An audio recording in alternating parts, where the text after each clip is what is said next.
problema mo? Sige, video mo. Tag game po, tag game. Kanto tag. Ang pangalan nito is Kanto tag. Kantotan. Sinong Filipino celebrity ang crush mo? Kasi wala naman akong crush. Filipino celebrity ang crush mo? Sino nga? Pumili ka kahit sino. Isip ako. Si ano?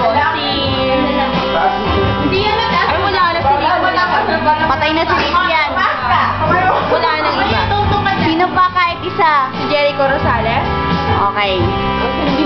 Ano ang pinakamasayang nangyari sa buhay mo? Pati virginize ako. Kasi sa wakas may napubato sa akin. Yung lang yun. Ako yun. Dali. Ano nga ba? Pinakamasaya, seryoso.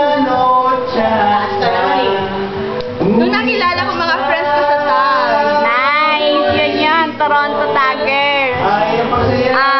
Mamaya ikaw. Anong nakakahiyang pangyayari sa buhay mo? Nakakahiya. Nakakahiyang nangyari sa buhay ko? Yan. Nung natanggal yung taong ng Diyos ko. Grabe!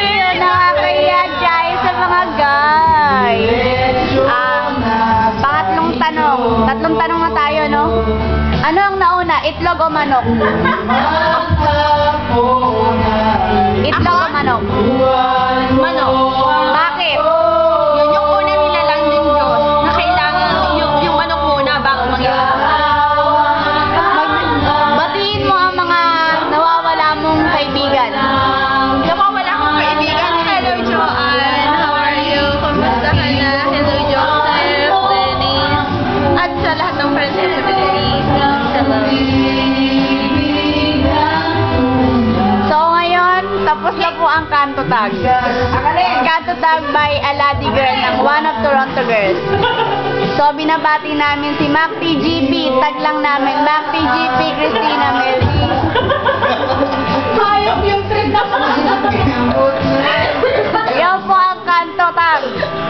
Kanto Tag by Aladi Girl.